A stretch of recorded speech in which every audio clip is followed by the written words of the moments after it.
The ER was chaos. Blood. Smoke. Screams. The scent of burning plastic still clung to the walls, even though the fire had been extinguished hours ago. Dr. Alexis Reed barely looked up from the gurney in front of her, her hands moving with the precision of a concert pianist as she closed a ruptured artery on a teenage girl pulled from the wreckage. "Clamp," she snapped. The nurse obeyed instantly. Her eyes flicked to the monitor. "Stable. Barely."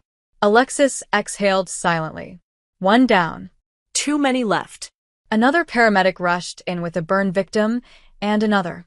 Her entire team was moving like a well-oiled machine, but the influx was relentless. And then it happened.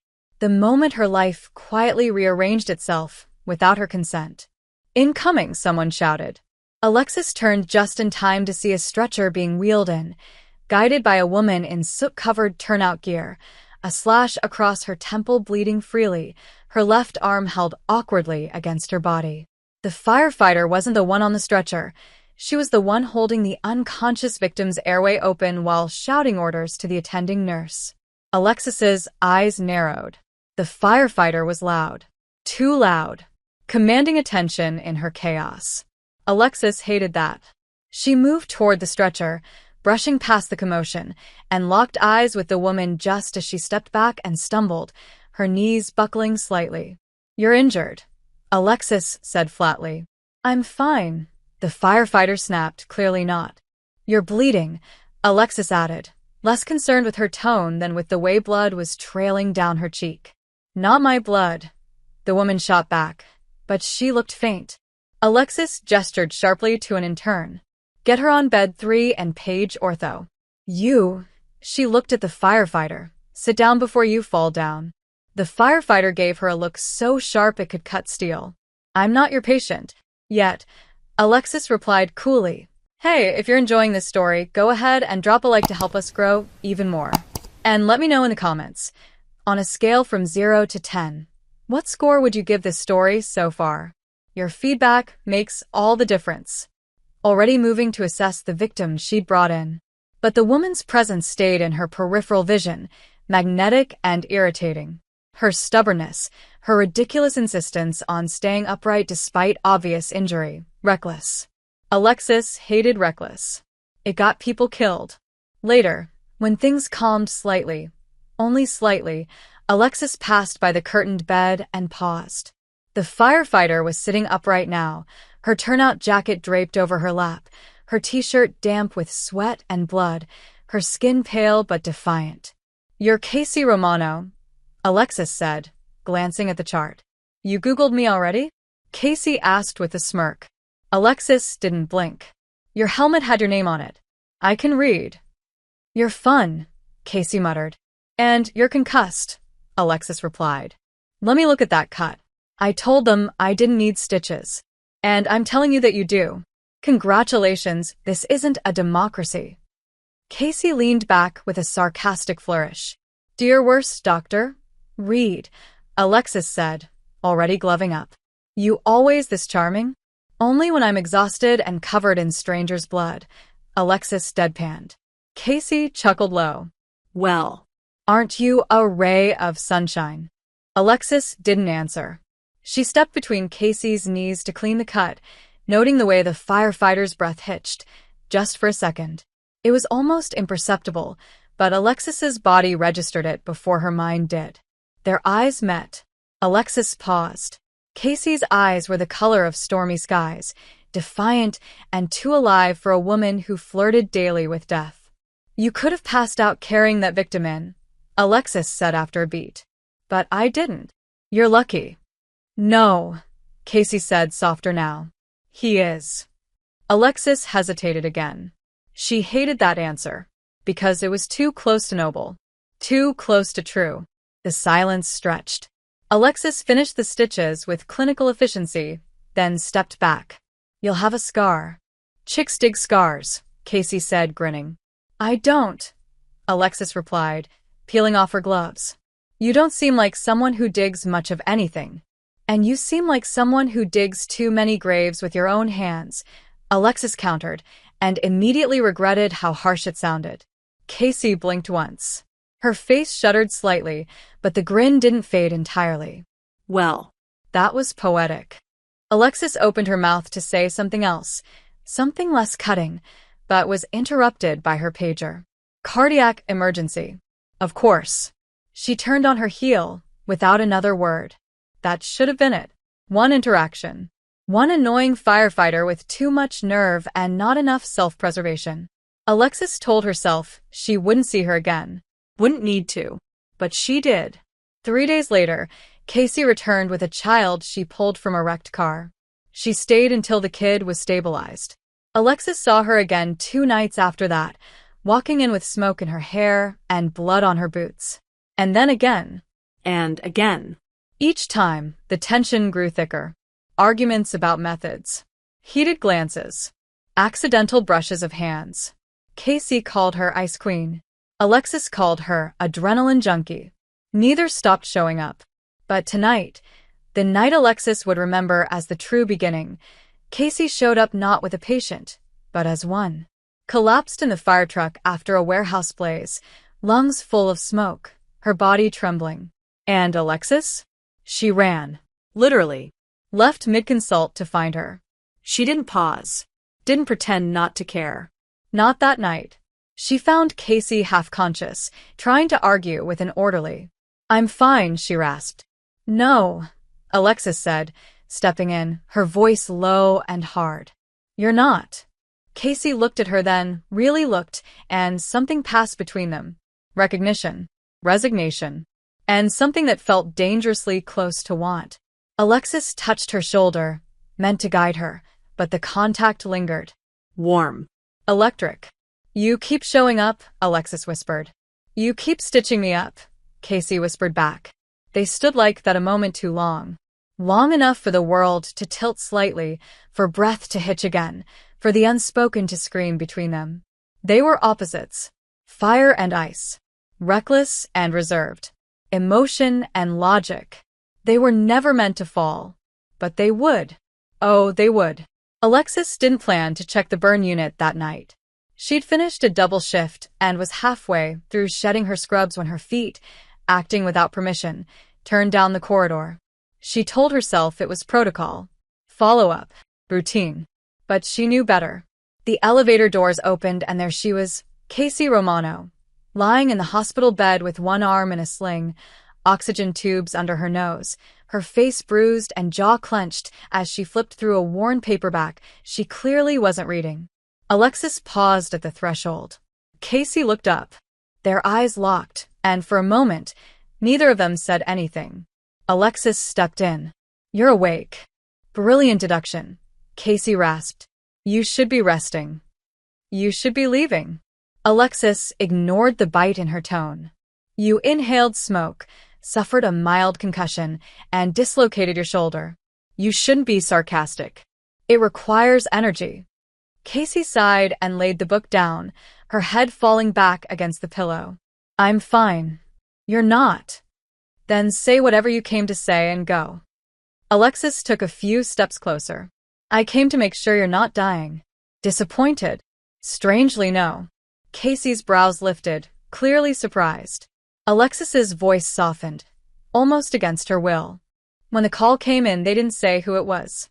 Just that a firefighter went down. I didn't like the way that felt."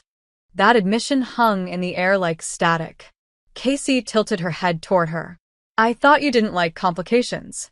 "I don't." "Then you really shouldn't like me." "I know." Casey studied her, eyes narrowing slightly as if trying to decode the tone under her words. "You're hard to figure out." "Good. I prefer it that way." Why? "So no one gets close enough to hurt you." The words landed too precisely. Alexis looked away. "You should get some rest." "Already trying to get away?" "I didn't come here to argue." "We never planned to argue, document. It just sort of combusts." Alexis turned back to face her, something raw flashing behind her controlled mask. "Then maybe we should stop setting matches near oxygen tanks." "Maybe," Casey agreed, her voice quieter now. "But isn't that kind of your thing? Pressure. Risk. Edges." "No," Alexis said, stepping closer still, until they were nearly eye level. My thing is control. Casey's lips twitched. So, what do you do when someone walks in and messes up your blueprint? Alexis didn't answer. Not because she didn't have one, but because she did. She just wasn't ready to say it. Casey shifted slightly, wincing at the movement. Alexis reached out instinctively, steadying her. Their hands touched. Again, that flash of something hot, unwelcome, and addictive. Neither pulled away. You don't sleep much, do you? Casey asked. How would you know that? Because I've seen your face at 3 a.m. enough to know you treat exhaustion like a badge of honor. Alexis withdrew her hand slowly. It's not about pride. It's about duty. No, it's about hiding. There's a difference. Alexis stiffened. You don't know me. You're right. But I've seen enough to know you only let people in when they're unconscious and bleeding out. That's not fair. Neither is almost dying in a collapsing building. But here we are. Silence stretched again. This time thicker. Heavier. Casey broke it. You ever wonder why we keep ending up in the same room? Coincidence. I don't believe in that. Then what? Fate. Casey shrugged, her shoulder protesting the motion. No. Something worse. Like interest. Alexis stared at her for a long beat. This can't happen. It's already happening, Casey said, her tone neither triumphant nor gentle. Just honest. Alexis turned to leave, but paused at the door. Don't do anything reckless again. Casey smiled. You'll miss me if I do? Alexis didn't answer. She just walked out, the echo of Casey's smile burning behind her ribs. The days that followed were a blur.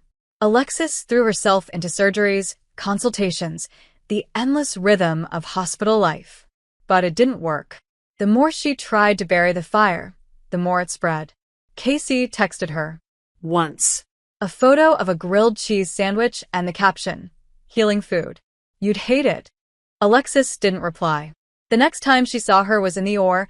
Casey had brought in a construction worker whose leg was nearly severed by a steel beam. Alexis had to operate fast, clean. And Casey was there, watching from the window. Not smiling.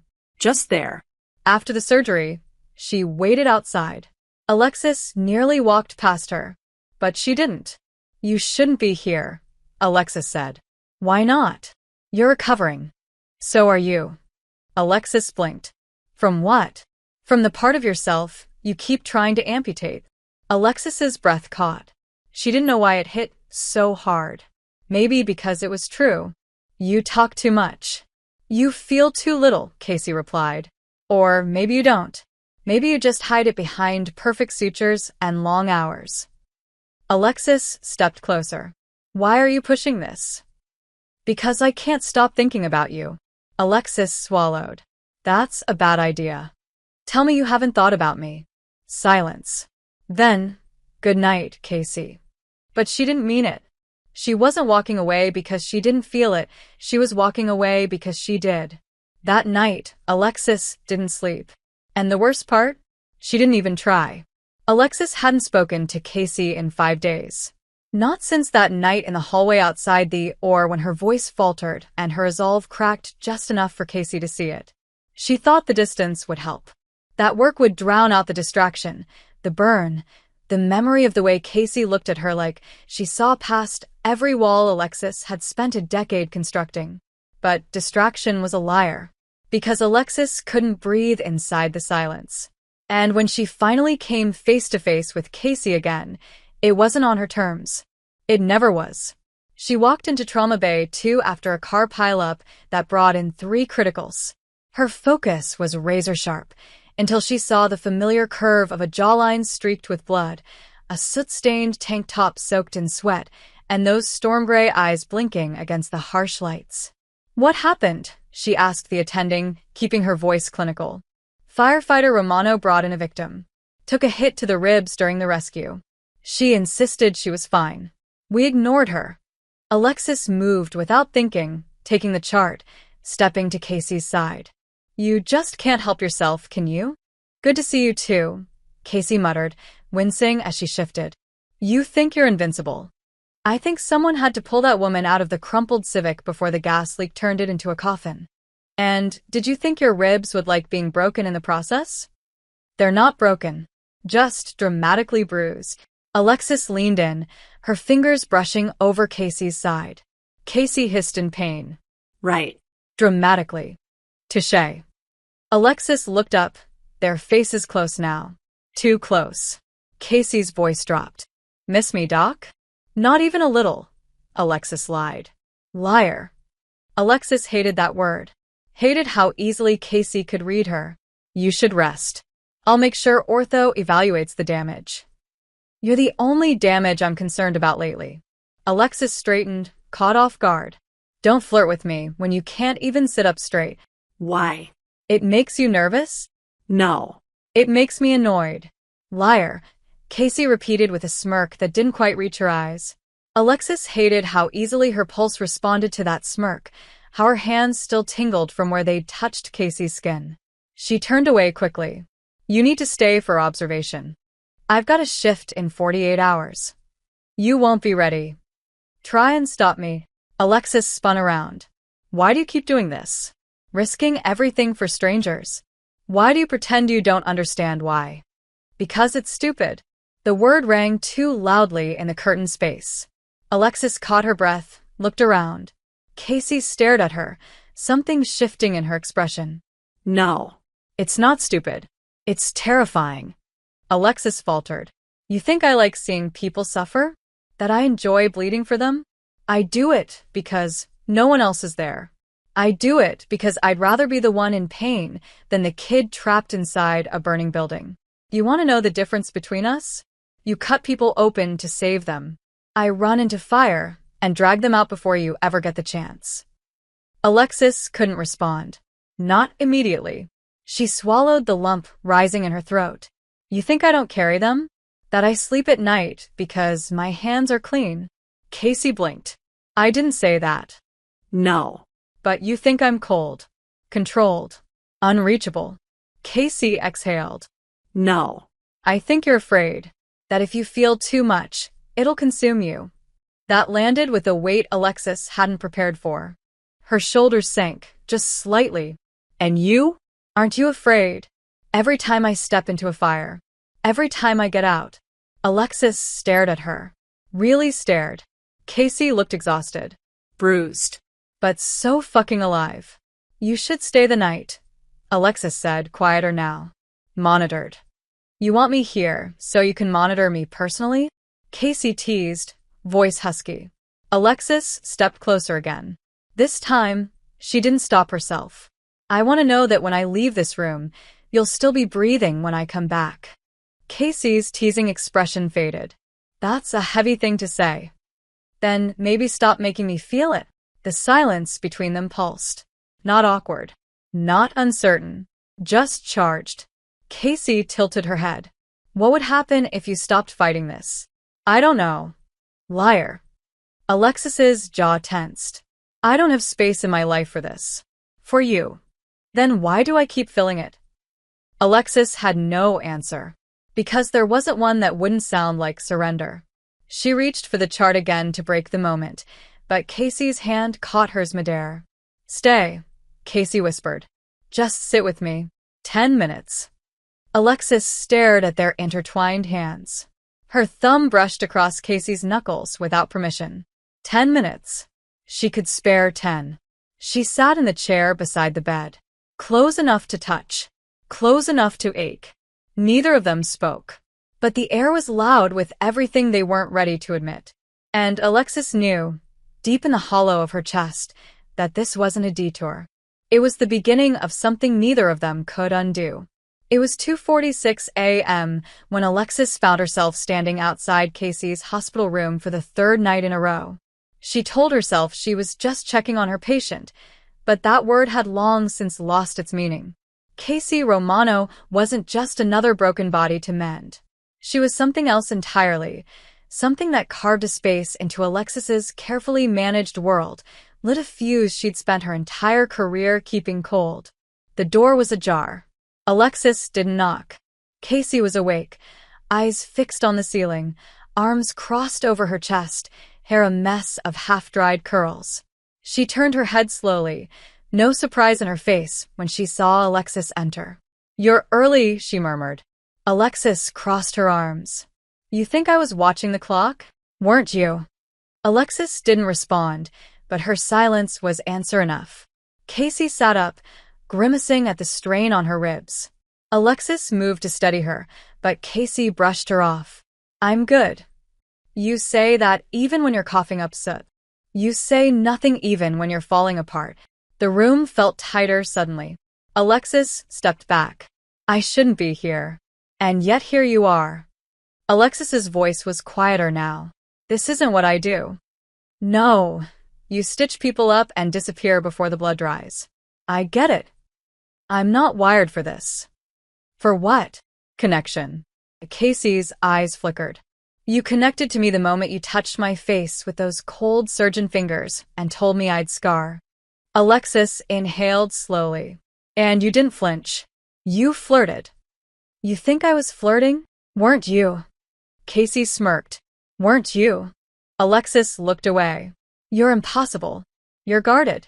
You're reckless. You're terrified." The words landed like bullets, sharp, fast, deliberate. Alexis paced a few steps before turning back. "Why are you doing this?" "Because I see you. And maybe that's a problem for you, but it isn't for me." Alexis blinked. "What do you see?" "A woman who holds herself together with silk thread and caffeine. Who carries every patient like a secret under her skin. Who doesn't know how to let go because letting go would mean feeling everything she's kept locked away." "That's poetic," Alexis said, sarcasm softening into vulnerability. "It's true," Casey whispered. "And I'm not afraid of it. I'm not afraid of you." Alexis sat down on the edge of the bed, her posture tense. "I don't know how to let someone in who might not come back the next day." "Then you're already in trouble," Casey said gently. "Because I've already gotten in." Alexis closed her eyes. Her breath trembled. "You could die tomorrow. So could you. But I don't run into burning buildings on purpose." No. "You just run into operating rooms and hold people's hearts in your hands." Alexis looked at her. "And you think that's the same?" "I think it's scarier." They stayed like that, staring, silence thick with words neither of them could fully say. Then Alexis leaned in just slightly. "Do you do this with everyone?" "Do what?" "Pull them apart. Only the ones worth knowing." "I'm not good at this." "You don't have to be. I'm going to say something, and you're going to hate it. Try me. This can't happen. We can't happen." Casey studied her, then nodded slowly. "Okay. Okay. Yeah. That's it."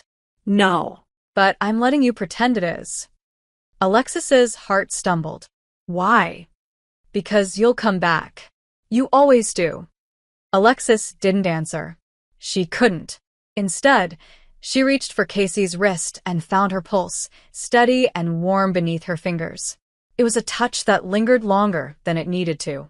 Casey looked down at it, then back up. "You know, you're a terrible liar." "I know," Alexis whispered. She stood to leave. At the door, she turned around. "Don't leave before morning." "Wasn't planning on it." Alexis nodded once, and left. Her footsteps echoed down the hall, but her mind didn't move. She couldn't stop replaying the way Casey looked at her, not with fire, not with danger, but with something steadier. Like she knew exactly who Alexis was, and wasn't running. Alexis didn't sleep when she got home. She lay awake for hours, staring at the ceiling, her chest tight with the weight of wanting something she wasn't supposed to have. The next morning, Casey was gone from the hospital. No note. No update. Alexis tried not to care. Failed. She checked the fire department logs twice. Lied to herself about why. That night, the ER was quiet. Alexis was charting in the staff room when her phone buzzed. Unknown number. "Hey, Doc. Still pretending you don't think about me." Alexis stared at the screen. Her fingers hovered over the reply. She didn't type. Didn't respond.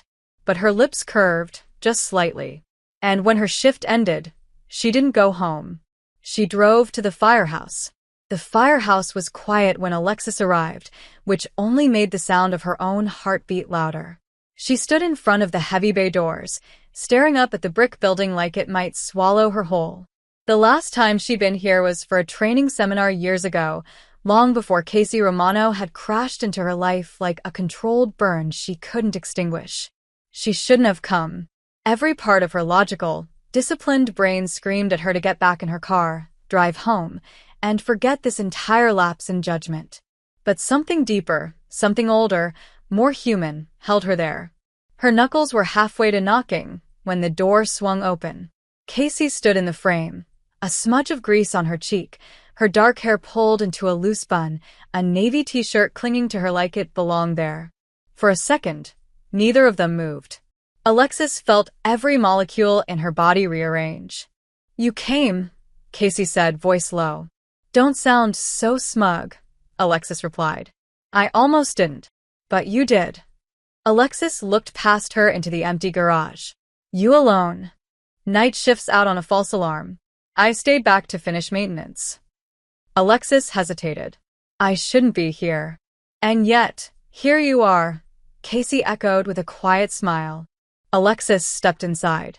The space smelled like oil, rubber, steel, and something warmer. Lived in. Human. Casey closed the door behind them, and the silence wrapped around them like static. "Do you always text women you're trying to forget?" Alexis asked. "Only the ones who pretend they don't feel anything back." Alexis exhaled, her posture tight. "Why do you keep pulling me toward you?" "Because you already want to come closer," Casey said simply. "I just don't let you lie about it." Alexis turned away, her fingers clenching at her sides. "I'm not used to this. Being seen? Being unraveled." Casey walked slowly around her, close but not touching.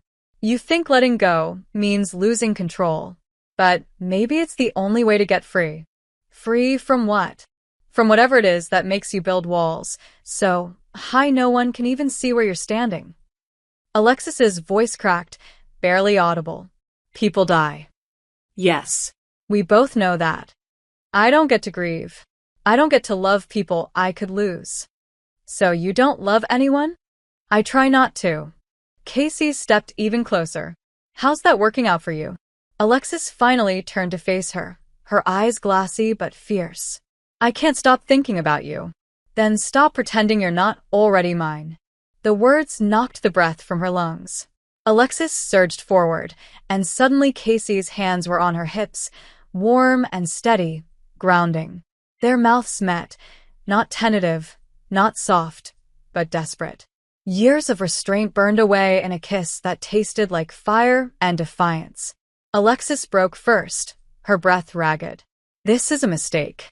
"Then let's make it again," Casey whispered, kissing her harder. Alexis's hands tangled in her shirt, gripping like she didn't know how to let go. She felt everything, every scar, every beat, every piece of herself she'd locked away. Casey kissed like she meant every inch of it. Like she'd been waiting for this moment with the patience of someone who ran into danger for a living. Alexis pulled back just enough to whisper, "I can't lose you." "Then don't," Casey said, forehead pressed to hers. "But don't walk away before you even try." They stood like that, breathing each other in, caught in a space where time bent and everything else fell away. Alexis stepped back slowly, her voice shaking. "This can't be everything." "It doesn't have to be," Casey replied. "It just has to be real." "It is," Alexis said. "God help me, it is." Casey cupped her face, gentler now. "Then stop fighting it." Alexis closed her eyes and let her head rest against Casey's chest, hearing the steady thump beneath. A firefighter and a surgeon. One ran toward flames, the other into silence. But tonight, they found something steady between them. Something neither of them wanted to name. Not yet. Alexis left an hour later, her lips swollen, her pulse racing, the scent of Casey clinging to her like an imprint she couldn't scrub off. As she walked to her car, her phone buzzed again. "Tomorrow night. Dinner. My place." "I'm serious this time. No scrubs. No excuses." Alexis stared at the message, her chest tightening in a way she didn't know how to fight. For the first time in years, she didn't want to. Alexis stared at her closet like it held nuclear codes. The time on her phone blinked, 6:42 p.m. She was supposed to be at Casey's place in 18 minutes. She had changed her outfit 3 times, all of them ending up in a heap on the bed, a growing pile of panic disguised as cotton and wool. Nothing looked right. Everything felt like a declaration she wasn't ready to make. She settled on black jeans and a navy blouse, clean, simple, almost boring, which was exactly what she needed to be around someone who made her pulse behave like a trauma monitor during a code. As she pulled her hair back, her hands trembled, not from fear of the evening itself, but from what it meant. Casey had crossed the line. Alexis had followed. And tonight, there would be no masks, no scrubs, no sterile environment to protect them from whatever this was turning into. Her phone buzzed. Bring wine. Unless you're too fancy for Merlot. Alexis rolled her eyes and exhaled through a half-smile before grabbing the bottle she'd already picked out, dry, bold, nothing sweet. She arrived at 7:04, pulse already racing, and knocked before she could talk herself into leaving. The door opened instantly. Casey stood barefoot in dark jeans and a soft gray tank top, her hair loose for the first time, and the sight of her like that, unguarded, relaxed, hit Alexis harder than she expected. You're late, Casey said, grinning. By 4 minutes. That's practically a crime in read time. You clocked me? Every time. Alexis handed her the wine. Casey glanced at it. Of course you brought something expensive and complicated. It's just wine. It's also a metaphor. Alexis stepped inside.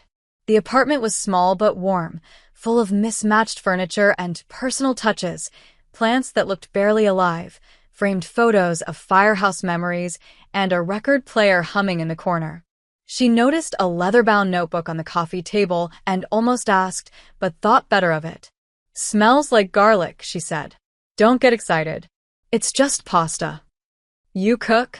Well, I follow directions and don't set the kitchen on fire. That counts, right? For a firefighter, I'd expect higher standards. Casey smirked. For a surgeon, I'd expect lower expectations. Touché. They moved to the kitchen, the space small enough that every time Alexis reached for something, her arm brushed Casey's. The tension was different now, not volatile, but charged. Familiar. Comfortable in a way that still managed to make her uneasy. Dinner was simple: pasta, wine, laughter, glances that lingered too long. At one point, Alexis laughed, really laughed, and the sound startled even her. You don't do that much, do you? Casey asked, watching her over the rim of her glass. Do what? Let go. It's not in my nature. Maybe you should rewrite your nature. Alexis sipped her wine. That's not how it works. Sure it is. We do it all the time. Crisis hits, we adapt. People evolve. People also fall back into old habits. Only if they're afraid of who they'll become without them. Alexis studied her. You talk like someone who knows what it's like to burn down your own life. Casey's smile faded. I do. There was a pause. Casey stood, walked to the window, her silhouette dark against the city lights. 3 years ago, I pulled a woman out of a fire. It was bad. Real bad. She died 2 days later. I kept wondering what I did wrong. Turns out I didn't do anything wrong. Sometimes you just lose. Alexis listened, silent but present. After that, I changed. I stopped calling my family, drank more, slept less, threw myself into the job like it could fix me. Did it? No. But it gave me something to hold on to when everything else slipped away. Alexis walked over slowly. And now I'm trying to hold on to something else. Their eyes met. Alexis reached out, her hand brushing Casey's. The moment was soft. Brave. You scare me, Alexis whispered. You terrify me, Casey said back. But I want this. Whatever this is. I want to see where it goes. Alexis nodded. Me too. They didn't kiss immediately. They just stood there, Forehead to forehead, two people who ran toward danger every day, now choosing each other with a tenderness that neither of them had ever known how to accept. When they did kiss, it wasn't hungry like before. It was slow, reverent, like an unspoken promise. They ended up on the couch, tangled together, still fully dressed, the wine forgotten. Casey's fingers traced circles on Alexis's arm while they lay in the quiet. "You're not what I expected," Casey murmured. "Neither are you. Do you regret coming here?" "Not even a little." Alexis didn't stay the night. Not because she didn't want to, but because it mattered that she left on her own terms. That she returned when she was ready, not just swept up in the pull of it all. As she stood at the door, Casey kissed her one last time. "Text me when you get home." "I will." "You sure?" "Yes." "No medical detours?" "Not tonight." Casey watched her with a softness that made Alexis's chest ache. "Be careful out there, Doc." Alexis stepped back into the night with her keys in one hand and something dangerously close to hope in the other. The silence in Alexis's apartment felt louder than it should have. She'd barely slept after leaving Casey's place the night before. She had expected the familiar detachment to return, the emotional shutdown that always followed anything remotely personal. But it didn't. Instead, she lay awake replaying every word, every glance, every brush of fingers. The way Casey's laugh curled into her like warmth she didn't know she'd been missing. And the way it terrified her. At 7:14 a.m., she was already in the hospital, pacing through the cardiac wing, her coat not yet off, pretending the weight in her chest was just the day ahead and not something far more difficult to admit. Her assistant caught up to her near the nurse's station. "Morning, Dr. Reed. Your 8 a.m. surgery just got bumped up. Emergency. MVA. We've got a code red in, or 3. Alexis blinked. "A what?" "Code red. Blunt force trauma. Fire-related. Patient en route now." The moment the word fire left the nurse's mouth, something dropped in Alexis's gut. Her eyes narrowed. "Which firehouse?" "They didn't say, just that the first responders are escorting the ambulance in. They'll be here in 2. Alexis nodded, already turning, already moving. Her brain told her it was nothing. Coincidence. Her heart screamed otherwise. She arrived at the Bay just as the gurney was wheeled through. Her eyes landed on the firefighter walking beside it. Casey, covered in soot, a shallow gash above her eyebrow, limping, talking fast to the trauma nurse while gripping the side rail like she was holding the patient's life together with her bare hands. Alexis exhaled. Sharp. Quiet. Furious. "You're bleeding," she said tightly. Casey looked up. "So are they." Alexis stepped forward, examining the patient. 3rd-degree burns, crushed leg, barely conscious. She didn't hesitate. "I'll take lead." "I thought you were off today." "I'm not now." "Of course not," Casey muttered. Alexis turned her glare on her. "You shouldn't be walking. And you shouldn't care this much, but here we are." Alexis opened her mouth, but the trauma nurse cut in. "Doctor." Patients crashing.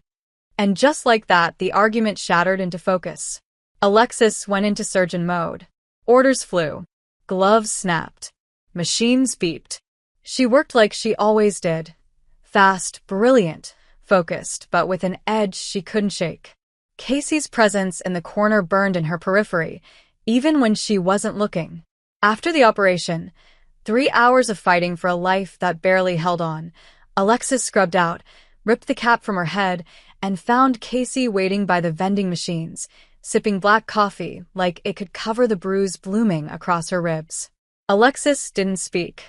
She walked up, grabbed Casey by the wrist, and dragged her into the nearest supply closet. "Okay," Casey said breathlessly. "We doing this now?" Alexis slammed the door shut. "What the hell is wrong with you?" "I'm fine." "You're not fine. You're limping, you've got a concussion, and you're out here playing savior, like you're invincible." That's rich coming from the woman who just replaced someone on her day off to prove a point. That was different. "How?" "Because I'm trained to do this. You throw yourself into collapsing buildings and hope for the best. You think I don't know the risk?" Casey snapped, stepping closer.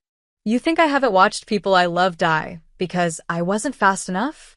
Alexis flinched, her breath catching. Don't say that. Why not? Because it's too real? Because it makes you feel something you can't control? Alexis's voice dropped. Because it reminds me of what I can't lose. The silence that followed cracked something open. Casey stepped forward, chest rising and falling, fire in her eyes. Then say it. Say what? That you care. Alexis stared at her, trembling. I care. Say you'd fall apart if something happened to me. I would. Say this isn't casual. Alexis grabbed her face suddenly, pulled her close, forehead to forehead. It's not. It hasn't been since the first time I touched you in that ER, and my hands wouldn't stop shaking. Casey's lips parted, but no words came. She leaned in, and this kiss wasn't gentle. It was desperate, tangled, full of every unsaid fear and impossible truth. Alexis pressed her back against the wall, her fingers in Casey's hair, their bodies flush with heat and urgency. It was too much, and still not enough. When they broke apart, Alexis was breathless. We can't keep pretending this is manageable. We're already in the middle of it. I don't know how to do this, Alexis whispered. Then we learn, Casey said. Together. Alexis pressed her forehead against Casey's again, and for a moment, everything was still. Later, when they left the supply room, faces flushed, pulses wild, neither of them spoke. But something had changed. The line between professional and personal had blurred beyond recognition, and they didn't want to redraw it. That night, Alexis lay in bed, staring at the ceiling. Her phone buzzed once. Still think I'm reckless? Alexis typed back. Yes. And still worth it. She didn't send it. Not yet. But she saved it in drafts, because she knew, sooner or later, she'd mean every word. The silence in the operating room was a rare thing, steady beeping, soft rustle of gloves, and the heartbeat-like rhythm of Alexis's breathing as she stitched up the final incision. But her hands didn't feel like her own. Not since the night before. Not since that kiss. Heated, desperate, undeniable, and everything that followed. Casey was under her skin in a way no scalpel could ever reach. It wasn't just physical anymore. It had been for a long time. And now, Alexis couldn't separate the woman from the ache she left behind in every quiet moment. She finished the surgery, gave final orders to the post-op team, and walked out without looking back. She needed air. She needed clarity. She needed not to want to text Casey every 5 minutes. Her phone buzzed, like it hurt her. Casey Romano, meet me. 30 minutes. Rooftop. Alexis stared at the message. She didn't respond. But 29 minutes later, she was stepping into the elevator, her fingers trembling slightly at her sides. The rooftop was quiet, wind pushing her hair back as she stepped out into the early evening light. And there was Casey, leaning against the railing, still in her uniform pants, a hoodie pulled over her shoulders, her eyes focused on the horizon like it held all the answers Alexis couldn't admit she wanted. Casey turned when she heard the door close. You came. Of course I did, Alexis replied, her voice softer than she meant it to be. I almost didn't send that message, Casey said. Why? Because I'm scared too. But pretending I'm not just makes the fear worse. Alexis moved beside her. We've crossed too many lines. So, let's stop drawing them. Alexis looked at her, really looked. I don't know how to be someone's person. I only know how to survive. Then start there, Casey said. With survival. With showing up. What if I screw it up? Then we deal with it. But don't you dare disappear on me, because it's easier to be alone. Alexis flinched slightly. I don't want to disappear. I've spent so long being everything for everyone else that I don't know how to let someone see what's left. Then let me find out with you. Alexis turned to face her, and something about the look in Casey's eyes, the steady, calm bravery of someone who runs into flames every day and still finds reasons to smile, undid her. I didn't expect you, Alexis whispered. And I sure as hell didn't plan on you. Good, Casey said. Because plans are overrated. Alexis smirked. Says the woman who plans routes into burning buildings. Yeah, well, maybe you're the fire I keep running into. Alexis didn't answer. Instead, she reached out and laced their fingers together, slowly, deliberately. It wasn't just a touch, it was a choice. One Casey accepted, without hesitation. The rest of the evening passed in soft conversation, the kind that wound its way around hard truths and left them a little more exposed, a little more real. Casey talked about the dreams she never admitted aloud, her brother, who used to watch over her until he didn't make it home from a mission overseas. The guilt she carried. The constant need to be strong for everyone else. Alexis listened without interrupting. She told Casey about med school, about the night she lost her first patient, about the way her hands still tremble in the locker room sometimes, even when no one's watching. I feel like I've been holding my breath for years, she said. Then maybe it's time to exhale. Casey brushed her thumb along the inside of Alexis's wrist. You don't have to keep everything together all the time. Not with me. I don't know how to fall for someone when everything in me was trained to resist it. Then fall with me, Casey said. Messy. Stupid. Brave. Alexis looked at her. Is this stupid? 100%. And brave. Also yes. They stood like that until the sun slipped below the horizon, until words felt unnecessary, and the city stretched out around them like a secret only they knew. But peace, like everything in their world, didn't last long. Alexis was back in the ER the next night when the radio alert came in. Building collapse. Multiple injuries. Unknown fatalities. One firefighter trapped. She froze. A name hadn't been released yet, but the pit in her stomach knew. Knew the way you know the moment something vital leaves a room. She moved like instinct, tearing down the hallway, ignoring the nurse who called her name, bypassing protocol. Her phone rang. She answered before the first full ring. Romano. It's Jace, said the voice on the other end, one of the other firefighters. We lost contact with Casey. She went in after a victim. Building came down 5 minutes later. Alexis stopped breathing. Is she? We don't know. They're digging. It's bad. Alexis's knees almost gave out. She leaned against the wall, heart thundering in her ears. Please find her. We will. The line went dead. Alexis stood frozen for a full minute, then turned and walked straight into the attending's office. I need coverage. Now. Dr. Reed. I said now. Where are you going? To save someone who saves everyone else. Outside, the city felt colder. Sharper. Alexis drove to the site without blinking. Sirens wailed in the distance. She could see the collapsed building from blocks away. Rubble. Smoke. Chaos. She parked, ran toward the barricade, flashed her badge. You can't be here, a cop said. I'm not asking. She ducked under the tape and found Jace near the perimeter, covered in dust, face grim. Any sign, she asked. Not yet. But we're close.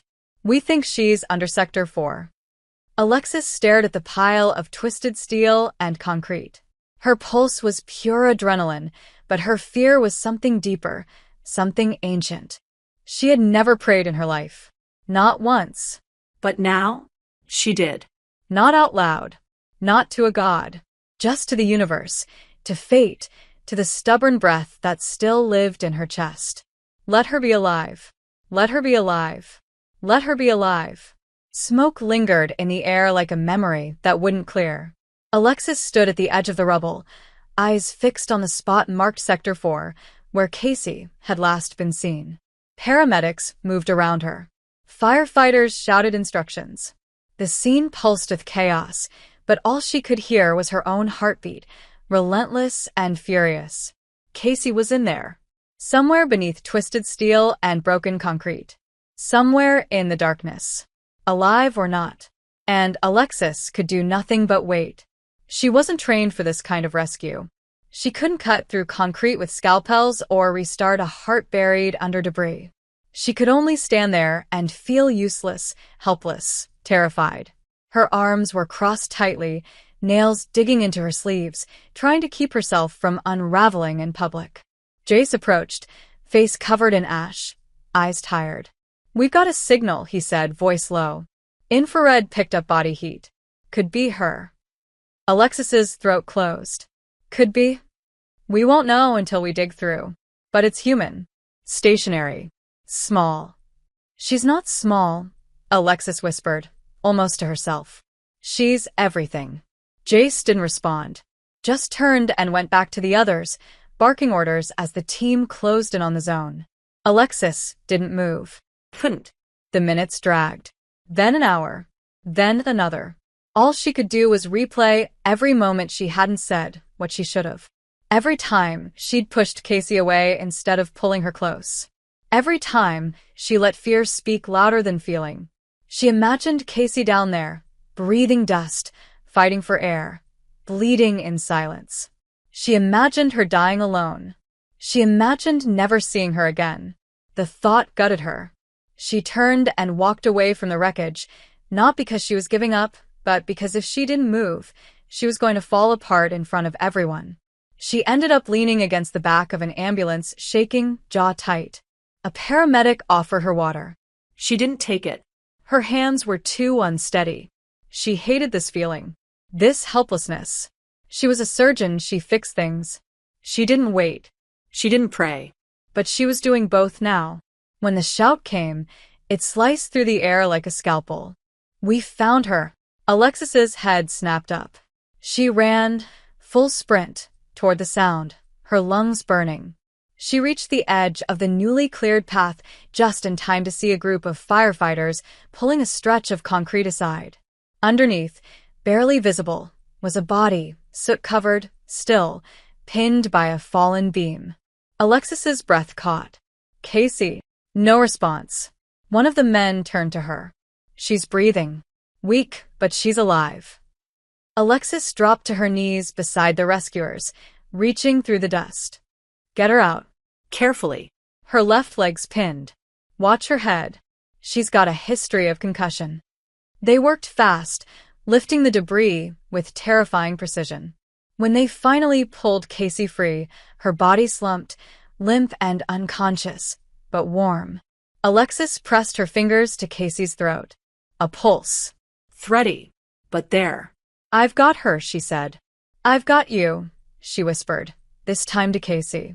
The ambulance ride was a blur.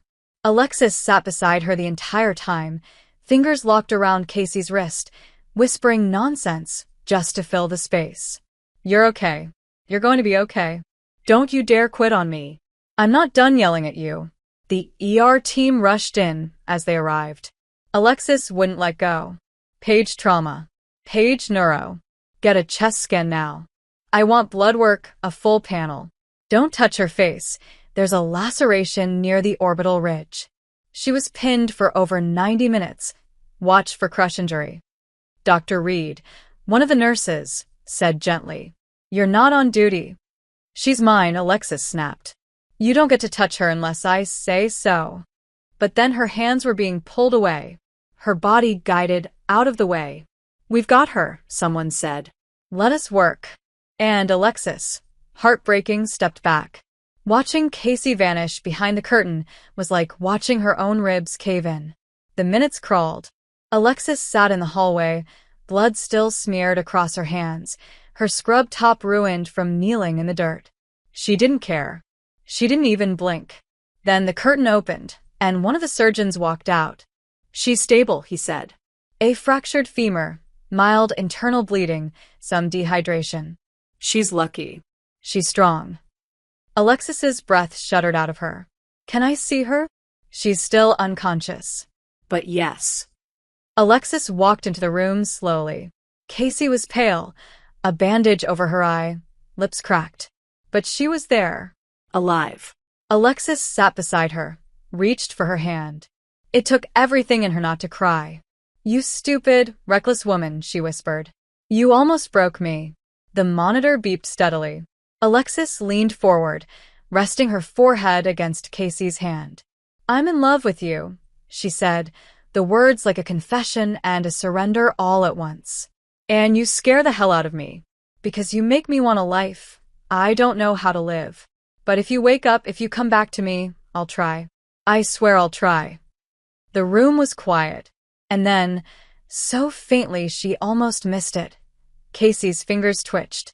Alexis looked up. Casey's eyelids fluttered, then opened. Barely. That sounded serious, Casey rasped. Alexis laughed, broken, wet, real. It was. Casey tried to smile. Worth it. You idiot, Alexis whispered, brushing hair from her forehead. You absolute idiot. I missed you too, Casey murmured, before slipping back into sleep. Alexis sat there all night, holding her hand, guarding her heart, not as a doctor, not as someone afraid, but as someone who finally knew what she wanted and wasn't letting go. Casey was out of the ICU in 2 days, faster than expected, but not without scars. She moved slower now. Bruises bloomed across her skin like reminders of everything she'd survived. Her left leg was in a brace, and she still winced when breathing too deep. But her spirit? Untouched. Maybe even stronger. Alexis visited twice a day, every day. Not out of duty. Out of need. She brought books Casey wouldn't read, snacks Casey wasn't allowed to eat, and arguments Casey was always eager to start. It became their rhythm, fire and control, stitched together with flirtation and fear. One morning, Alexis walked in with a coffee and found Casey trying to stand, alone, without calling for help. You're an idiot, Alexis said, already crossing the room. Good morning to you too, Casey grunted, teeth clenched as she gripped the bed. Alexis grabbed her elbow and lowered her gently back onto the mattress. Do you have a death wish? I have a need to pee without being wheeled there like a corpse. Then use the damn call button. I didn't want to wait. Alexis glared at her. You scared me. Casey blinked. It was a bathroom trip. No, 3 days ago when they pulled you out. You weren't breathing. You were there. You were unconscious. But you came. Alexis sat on the edge of the bed, silent for a beat. I didn't even think. I just ran. Casey's fingers found hers. So what now? You mean after you recover? I mean with us. Alexis met her gaze. I don't know. Everything in me is still screaming that this is dangerous. It is. I've avoided anything that looks like love for years. So have I. Alexis exhaled. But I can't stop showing up. I don't want to stop. Casey gave her a look, soft, tired, but full of something warm. Then don't. Later that week, they discharged Casey. Alexis offered to drive her home. Casey didn't protest. She hated being seen as vulnerable, but somehow, Alexis's presence softened the edges of that shame. In the car, silence settled between them, but it wasn't uncomfortable. Alexis glanced sideways. You okay? You keep asking that. You keep almost dying. Fair. Alexis pulled into the driveway of Casey's apartment. She killed the engine, but didn't get out. Do you want me to come in? Do you want to come in? Alexis hesitated. I'm not good at this. At being human? At being close. Then come inside. Be bad at it. With me. Casey's apartment was exactly as she'd left it. Cluttered, warm, lived in. Alexis helped her to the couch, adjusted the pillows, handed her water. You're nesting, Casey teased. Shut up. You care. Unfortunately, Casey grabbed her wrist. Come here. Alexis sat beside her. Casey rested her head on Alexis's shoulder. You know, I don't need you to fix me. I know. I just need you to stay. Alexis closed her eyes. I'm trying. That's enough. They didn't kiss. Not that night. Instead, they stayed wrapped in quiet, breathing the same air, letting the silence say what words hadn't caught up to yet. A few days later, the department held a ceremony. Casey was getting a medal, bravery, valor, heroism, some combination of things Alexis didn't need to hear to know they were true. She stood in the back of the room, arms crossed, heart full, trying not to cry as Casey limped onto the stage. Casey caught her eyes mid-speech and winked. Alexis rolled her eyes. but she was smiling. After, Casey limped toward her. You stayed the whole time. Did you doubt I would? No. But I needed to see it. You were incredible. You're biased. I'm in love with you. That doesn't make me wrong. Casey's expression shifted. Her voice dropped. Say it again. Alexis stepped closer. I'm in love with you. Even with the limp? Especially with the limp. Casey laughed, then winced. Stop making me laugh. It hurts. Then stop making me love you. Can't. Alexis pulled her into a careful hug. Neither can I. The pain didn't vanish. The fear didn't disappear. But they were still here. Still trying. Still showing up. And that was how love started to live in them. Not as perfection, but as persistence. They left the ceremony hand in hand. And for the first time, Alexis didn't feel like she was falling. She felt like she was standing still, in the right place at the right time, with the right person. The first night Alexis stayed over, it wasn't planned. Casey had fallen asleep mid-conversation, her body curled against the couch cushions, leg brace propped up on a pillow. Alexis had meant to leave after helping her settle. She really had.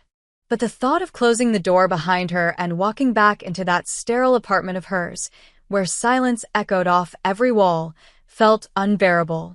So she stayed. She turned off the lights, grabbed a blanket, and eased down beside Casey, their bodies barely touching, her heartbeat a little louder than normal. Around 3 a.m., Casey stirred, blinking against the dark. You stayed, she murmured, voice heavy with sleep. I couldn't leave, Alexis whispered back. Casey smiled. I didn't want you to. From then on, it wasn't even a question. Alexis brought a spare toothbrush, then a change of clothes. Then she started answering emails from Casey's kitchen table and reviewing patient charts from her worn-down armchair. She never used the word move in, and neither did Casey, but they both knew what was happening. A slow collision of lives, carefully, quietly intertwining. But love, Alexis was learning, wasn't just built in quiet moments and soft kisses. It was tested in the friction. And the first test came sooner than either of them expected. It started small. Alexis caught a call on Casey's phone, an incoming shift notification. I thought you were still on medical leave, she said. I am, Casey replied, brushing it off. Then why is the station trying to schedule you? They're just checking in. Alexis looked at her, unconvinced. You haven't even finished physical therapy. I'm not made to sit still. You almost died, Casey. And I didn't, which means I get to go back. Alexis's jaw tightened. It's reckless. It's my life. It affects mine now, too. Silence. Heavy. Sharp. Casey crossed her arms. I didn't ask you to stay. You chose to. And I'd choose it again. But not if it means watching you throw yourself into danger, like none of this changed you. Casey stood, too fast, grimacing with the effort. It changed me. You changed me. But I'm still a firefighter. And I'm still terrified every time I hear a siren. So what? You want me to quit? I want you to care that I'm scared. Casey's eyes flickered. I do. But I can't stop being who I am. Then maybe this doesn't work. The words were out before Alexis could take them back. Casey blinked once. Then again. Her voice, when it came, was quiet. Don't say things you don't mean just to protect yourself from feeling them. Alexis looked away. I've lost people. I've lost patients I couldn't save. I can't do it again. Not with you. Then don't love me halfway. Don't love me only when it's safe. Alexis felt her breath catch. You want all of me. Yes. Even the parts that run into fire. Even the parts that might not come back? Especially those. Alexis stepped closer. That's not fair. Neither is life. But I'm standing here asking you to choose me anyway. Alexis didn't speak. Couldn't. Instead, she reached out and touched Casey's face, letting her fingers brush over the healing scar near her temple. If you go back too soon, you might never come back at all. And if I stay still too long, I'll stop being me. Alexis exhaled, long and heavy. Then we find a way. Together. but not by hiding from the fear or pretending it isn't there. Casey's shoulders dropped. Okay, together. Alexis nodded. Promise me one thing. Anything. You'll finish your recovery before you step foot back in a burning building. Only if you promise to keep waking up next to me until then. I already wasn't leaving, Alexis said. Now I have a reason to stay. That night, they slept in the same bed for the first time. Not tangled in urgency, not lost in need, but holding each other like lifelines. Alexis lay awake long after Casey had drifted off, her hand resting over Casey's heart, counting each beat like it was sacred. She thought about everything they'd survived: flames, collapses, fears, the ache of almost losing what neither of them had fully named yet. She whispered into the dark, not expecting a response. I'm all in. Casey, barely awake, murmured. Took you long enough. Alexis smiled, pressing her lips to Casey's forehead. The road ahead would be messy. She knew that. But in that moment, she also knew she wasn't running. Not from the fire. Not from love. Not from her. The first time they made love, it wasn't planned. It wasn't dramatic or candlelit or built up through days of teasing like the books Alexis used to read late at night in secret when she was too tired to be touched, but too lonely not to imagine it. It happened on a Tuesday. Rain tapping against the windows. A bad day at the hospital. A flare of Casey's healing leg. Frustration and tenderness bleeding into the same small kitchen where they'd shared breakfasts and arguments and stolen kisses that always felt like they were holding back more than they gave. Alexis had come home late, soaked through, exhausted, and emotionally raw after losing a patient on the table. She hadn't meant to fall apart. She never did. But when Casey opened the door and saw her standing there, dripping, shaking, not from cold but from something deeper, she didn't ask questions. She just pulled her in. Alexis didn't cry. Not like other people. But her hands trembled as she touched Casey's face, as she leaned in and kissed her, not like an answer, but like a question she didn't know how to phrase. Casey responded with a tenderness that burned. Her lips soft, unhurried, her fingers patient. Alexis felt herself breaking in all the right ways, every layer peeled back under touches that weren't demanding, just there. Present. Safe. They didn't make it to the bedroom. They didn't need to. The couch, familiar and lived in, held them as clothes were shed slowly, as breaths turned shallow, as whispers fell between skin and skin like prayers. Alexis wasn't sure when she stopped thinking, stopped fighting the flood. But somewhere between the curve of Casey's mouth against her collarbone and the warm pressure of her hands finding places no one else had touched without making Alexis tense, she let go. Fully. Completely. For the first time in her life. It wasn't about the act. It was about what it meant. That Alexis could be seen. Undone. Loved. And still be whole. Afterward, tangled together, heartbeat against heartbeat, Casey whispered, I wasn't sure you'd ever let me in like that. Alexis closed her eyes, lips brushing against her shoulder. Me neither. Was it too much? No, she whispered. It was everything. Casey kissed the top of her head. You're safe here. With me. Always. And for once, Alexis believed it. Weeks passed, and the world moved forward. Casey began physical therapy 3 times a week. Alexis balanced surgeries with stolen moments between sessions, with coffee breaks that included sarcastic banter and hand-holding under the table. The intimacy between them deepened, quiet things, like cooking side by side without speaking, like Casey reading aloud from the newspaper while Alexis read patient notes, like Alexis setting an alarm just to remind Casey to take her pain meds, and Casey slipping notes into Alexis's pockets that said things like, You are not a machine. Please eat. But the world never stayed still for long. And it didn't take much to crack open the illusion of peace. One afternoon, Alexis was in surgery when she received a page from the ER. Her father had been admitted. It had been years since she'd seen him.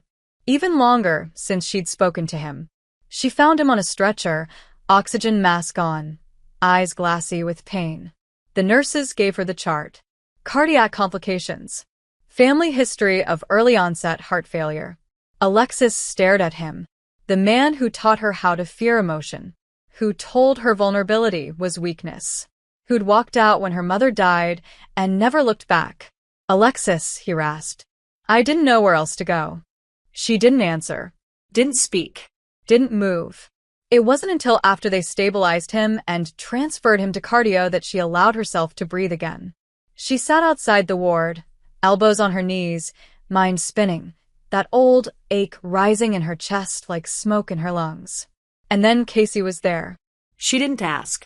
She didn't say, "Are you okay?" She just sat beside her and took her hand.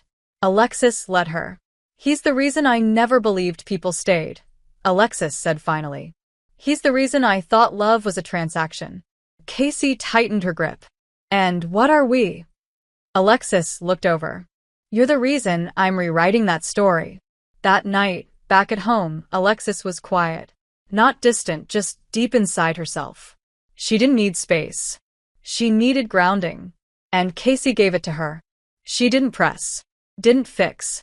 She simply wrapped herself around Alexis in bed like armor. Like warmth. Like proof. Alexis whispered, "Don't go anywhere." Casey kissed her shoulder. "Try and stop me." It was then that Alexis realized what had changed. This wasn't a fling. It wasn't a phase. It wasn't even just falling in love. This was partnership. This was building a life. A messy, unpredictable, terrifying, beautiful life. With someone who didn't flinch when Alexis broke down or pulled away, but followed her into the dark and waited until she was ready to come back. And maybe, Alexis thought as she fell asleep with Casey's hand over her heart, that was what love really was. Not the absence of fear, but the refusal to leave because of it. There was a shift in the air. Not dramatic. Not sudden. But subtle, like the way the wind changes just before a storm. Alexis felt it in the way Casey moved through the apartment, slightly distracted, her movements a little too deliberate. She felt it in the way the silences stretched longer between them, not uncomfortable, but waited. As if both were waiting for something neither wanted to say. Casey's recovery was nearly complete. Her limp was minimal now. The bruises faded. The firehouse had cleared her for return. That should have been good news. Alexis had smiled when she heard, said she was proud, kissed Casey like nothing inside her was screaming. But later, alone, her fingers shook when she poured a glass of water. That night, she lay awake while Casey slept beside her. She stared at the ceiling, heart hammering against the inside of her ribs like it was trying to escape. The thought of Casey going back into fire, into danger, reignited every terror Alexis had spent the past weeks trying to bury. She didn't know how to watch her walk out the door and wonder if she'd ever see her again. But she also knew, deep down, she couldn't ask Casey not to go. That would be like asking her not to breathe. The next morning over coffee, Casey was quiet too. Alexis stirred her spoon slowly, then set it down with a soft clink. "When's your first shift?" "Next Monday," Casey said, watching her closely. "It's light. Mostly admin and inspection runs. They're easing me in." Good. Pause. "That's good." More silence. Then, "You're terrified," Casey said. "I'm trying not to be." "Don't. I'd be scared too." "What if I can't do this, Casey?" Alexis asked, voice breaking for the first time in days. "What if I can't be the person who waits while you run into fire?" Casey reached across the table and took her hand. "Then don't wait. Live. Breathe. Work. Get mad at me. Love me. But don't stand still for me." Alexis swallowed hard. "You make it sound so easy." "It's not. But neither is what I do. And I can't do it if I think you're breaking every time I walk out that door." "I'm not made for this kind of love," Alexis whispered. "You're made for more love than anyone I've ever met," Casey replied. "You just haven't let yourself believe it yet." Alexis blinked, and a tear slipped down her cheek before she could stop it. Casey stood, rounded the table, and knelt in front of her. "Then let me help you believe it. Every day. However long you'll have me." Alexis cupped her face with both hands. "I'm going to love you in every room I walk into. Every hallway. You're going to be in everything I touch." That's how I survive fires, Casey whispered. I carry you with me. Alexis kissed her. Long, deep. A promise sealed in quiet desperation. The following days felt like a countdown neither of them acknowledged. They made love slowly, often, clinging to every second like they were already running out of time. They made dinner together, laughed under blankets, fought about who forgot to buy more toothpaste, pretended none of it was temporary. But time doesn't wait. Monday came. Alexis drove her to the firehouse. Casey wore her uniform again, strong, steady, confident, and Alexis had never hated something so beautiful. At the door, Casey turned. You don't have to say anything. Alexis shook her head. No. I do. She stepped forward, placed her hand over Casey's chest, right where her heart beat. Come back to me. Always. Casey kissed her slowly. I will. Alexis drove to the hospital like a ghost. The world moved around her, but she wasn't in it. At work, she went through the motions, consulted on a double bypass, reviewed charts, nodded through conversations she didn't remember. At 4:26 p.m., she heard the sirens, and she froze. Her hands went still over the keyboard. Her pulse climbed. She checked the news. A fire in southeast Portland. Apartment complex. Multiple crews dispatched. She called Casey. No answer. She tried again. Still nothing. A third time. Voicemail. She stood up. She didn't say a word to anyone. She just walked. Through the halls. Out the hospital doors. Into her car. Into the blur of traffic. Into the weight pressing harder and harder against her chest. The scene was chaos. Orange tape. Billowing smoke. Radios crackling. Alexis flashed her badge to a medic and pushed past the barricade. I'm looking for Casey Romano. The woman hesitated. Then pointed. She was in the first team in. We haven't had visual confirmation of her exit yet. What do you mean yet? There was a collapse on the second floor. Still assessing. No. Alexis started, then stopped. The ground tilted. Her knees threatened to give.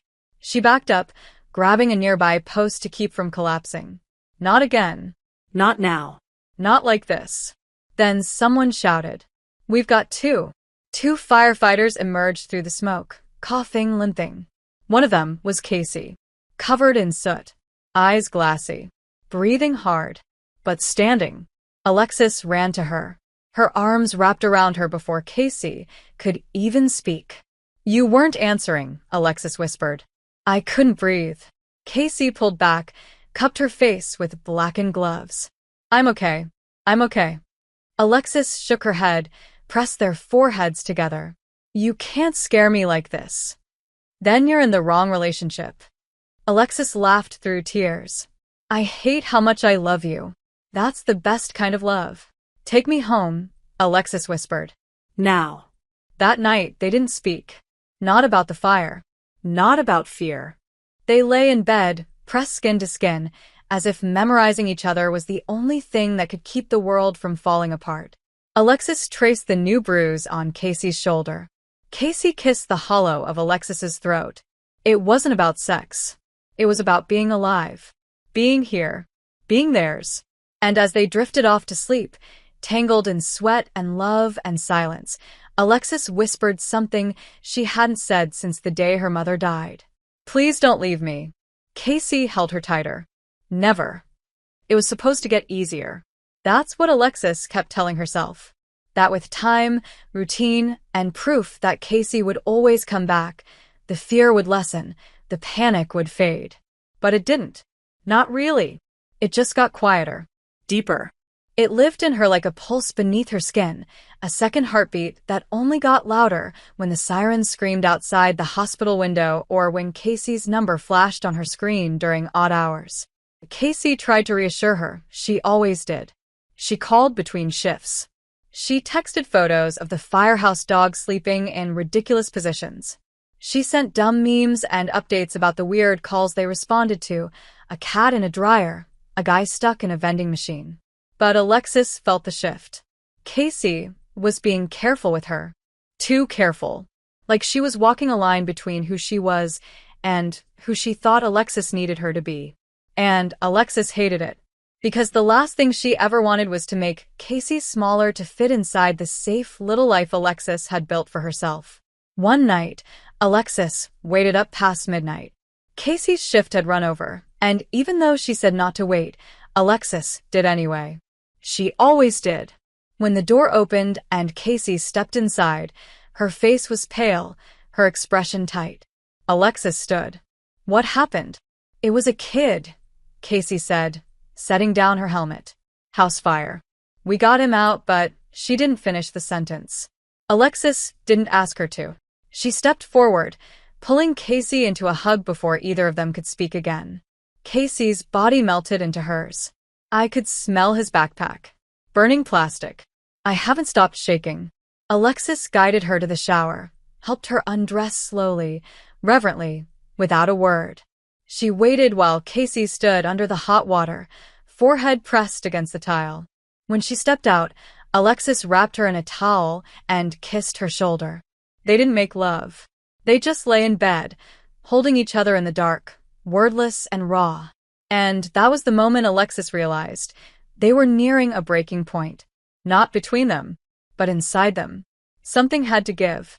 The next day, Alexis was at St. Mary's when Dr. Feldman, the chief of surgery, called her into his office. There's an opportunity, he said. Fellowship at Hopkins. Cardio innovation and trauma response. 1 year. Prestigious. Career-defining. Alexis blinked. In Baltimore? Yes. But it's a door you only get offered once. Alexis sat in silence after he left. 1 year. One coast away. Everything she'd ever worked for. Within reach. But at what cost? That night, she didn't say anything. She came home to Casey asleep on the couch, TV playing some documentary about arson investigation. Alexis sat beside her, watched her sleep, tried to imagine life without this. Without Casey's coffee-stained mugs and boots by the door. Without the way she grumbled in the morning or burned the toast half the week. Alexis thought about the last time she had chosen ambition over feeling, and how empty it had left her. But before she could make a choice, life made one for her. It was a Tuesday when the accident happened. A gas explosion in a downtown restaurant. 4 firefighters injured. 2 in critical. Casey among them. Alexis was mid-surgery when the call came in. She didn't even hear it. Her pager was muted. It wasn't until she walked into the ER afterward, covered in sweat and adrenaline, that she saw the chaos. Saw the gurney. Saw the blood. Saw Casey. No. Not again. Move, she shouted, pushing past nurses, grabbing gloves, reading the vitals. Burns. Deep. Smoke inhalation. Shrapnel embedded in her thigh. A head wound. Alexis's heart stopped when she saw the blood soaking through the bandage on Casey's temple. She was conscious when we pulled her out, one of the medics said. But not for long. Alexis gripped the gurney. We need a CT. Now. And a vascular team. Her leg. We've paged them, Dr. Reed, someone said. We've got her. But Alexis couldn't let go. She rode with her all the way to trauma, hand pressed to Casey's arm like her presence alone could hold the woman together. Before they sedated her for surgery, Casey stirred. Barely. Hey, she rasped. Alexis bent down. I'm here. You always are. You scared the hell out of me. It's mutual. Don't do this. Don't leave me. Casey tried to smile. Not planning to. And then she was out. Alexis stood frozen outside the OR. Not scrubbed in. Not allowed to touch this one. For once, she was just the family. She sat in the hallway, blood still under her nails, and realized something with horrifying clarity. This was what loving Casey meant. It meant never knowing. It meant the possibility of last times, of goodbyes you didn't get to say.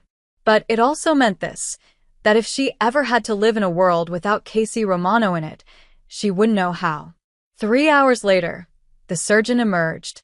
Alexis stood before he could speak. She's stable, he said. The legs intact. Burns were superficial. She'll need a skin graft, and there's a minor skull fracture, but no brain bleed. She was lucky. Alexis nearly collapsed. Can I see her? She's in recovery. Soon. Alexis nodded, tears finally breaking free. Casey woke up hours later, disoriented, dry-mouthed, but alive.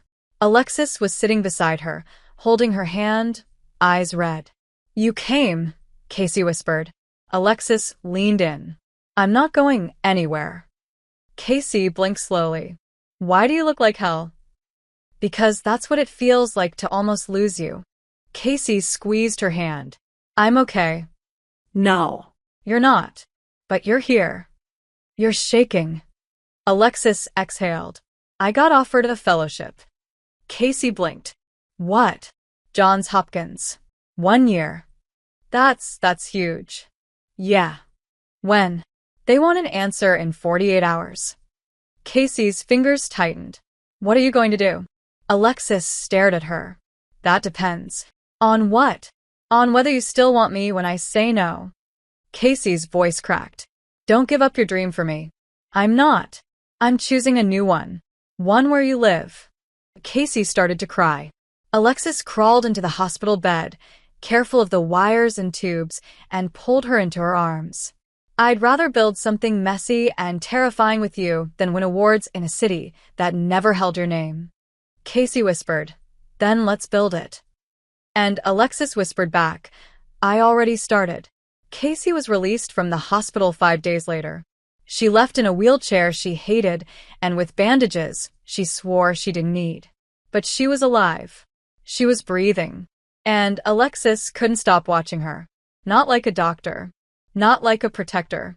But like a woman in love with someone who had once again survived what should have taken her. Casey joked on the ride home. Called herself the bionic lesbian. Teased Alexis about the way she hovered and insisted on choosing the playlist. But Alexis saw through all of it.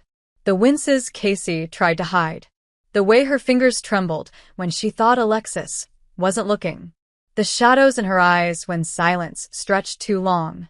The trauma lingered, unspoken, as it always did. Alexis didn't push, but she stayed. She stayed through the nightmares that woke Casey up at 3 a.m. drenched in sweat. She stayed through the mornings when the pain in her leg made her snap at things that didn't matter. She stayed through the vulnerability, the frustration, the guilt. And Casey let herself be seen, bruised and broken, and didn't try to hide. That was how Alexis knew they had turned a corner, not because things were easy, but because they didn't run when they weren't. 2 weeks after the explosion, Alexis declined the fellowship. She didn't make it dramatic. No press. No long speeches. Just a quiet email, a thank you, and a simple explanation. My future is here. With her. When Casey read it, she didn't say anything at first. She just stood in the middle of the living room, holding Alexis's phone, eyes blinking fast. You sure? She asked finally. You're not going to wake up 6 months from now and hate me for it. I'd hate myself more if I left you behind. This isn't just about me. No, Alexis said softly. It's about what I want. And what I want is to stop living like my life only matters if it's impressive. I want something real. With you. Whatever that looks like. Casey smiled through tears.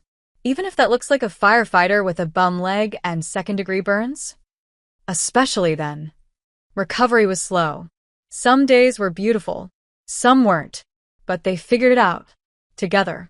Alexis cut her hours at the hospital, much to the shock of her colleagues. She started saying no to back-to-back surgeries. She stopped checking her email past 9 p.m. She cooked dinner twice a week, badly. And Casey loved every single burnt pan. Casey, on her part, started therapy. Took it seriously. She went to physical therapy, even on the days it hurt. She learned to let go of needing to be indestructible. They both did. One evening, as spring bled into summer, they drove out of the city. Alexis had told Casey they needed fresh air. Casey had rolled her eyes and said, You're getting sentimental. Alexis had kissed her cheek and replied, You make me worse. They ended up at a lake. No one around. Alexis laid out a blanket and opened a bottle of wine. Casey sat beside her, stretching her leg carefully. The sun was setting, streaking the sky with gold and fire. "You know," Casey said, "when I first met you, I thought you hated me." "I did." "Liar. You were reckless." Loud. "Infuriating. And hot." "I'm not confirming that. You're not denying it either." Alexis smiled, leaning back on her hands. "I didn't think people like us were built for love." "Why not?" "Because we're always running into danger." "Maybe that's why we find each other. Because we know what it means to hold something fragile." Alexis turned toward her. "This isn't fragile anymore." Casey looked at her, eyes soft. No. "It's solid. It's us." They sat in silence a while longer, the breeze warm, the moment still. And then Alexis stood. "Come here. If this is a proposal, I want a warning," Casey joked, rising slowly. "It's not a proposal." Alexis took her hands. "It's a promise." "Oh yeah. That I will fight for this. Every single day. That I will be here. Not just when it's easy, but especially when it's hard." Casey swallowed. "You don't have to promise that." "I do. Because I've spent most of my life thinking that love was too dangerous. But you taught me that loving you is the bravest thing I'll ever do. Alexis, and I want to do it. For as long as you'll let me." Casey stepped forward and kissed her, slow, deep, certain. When they pulled apart, Casey whispered, "Then let's build a life that's worth the risk." Alexis nodded. "We already are." They didn't need rings. Not yet. They didn't need vows or papers or fireworks. What they had was steadier, stronger, built on fire and fear and the choice, over and over, to stay. Months later, Casey returned to work part-time, teaching safety courses and helping train new recruits. Alexis took over a new cardio wing at St. Mary's, but still left in time for dinner most nights. Their lives were messy, imperfect, human, but full. And every time Alexis reached across the sheets in the middle of the night and found Casey there, warm, alive, still breathing, she knew. They were never meant to fall, but they did. And somehow, against all odds, they landed. If you enjoyed this content and want to support the channel in a special way, try clicking the thanks button below. It's the one with the heart and $sign icon. With super thanks, you can make a direct contribution to the channel, which helps me keep creating awesome videos for you.